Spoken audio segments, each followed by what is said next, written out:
This is a quick tutorial on how to log, share, or save recipes. So you want to open the app, find the recipe that you'd like to log, save, or share. Click on the recipe. At the very top you can see log item. So you can plan a time to log this item.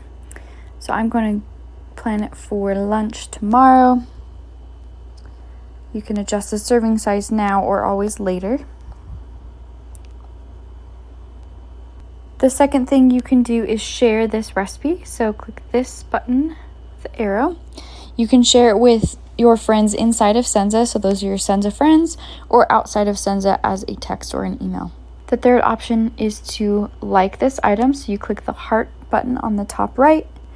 And once you've liked an item, it will appear under your main menu and my food.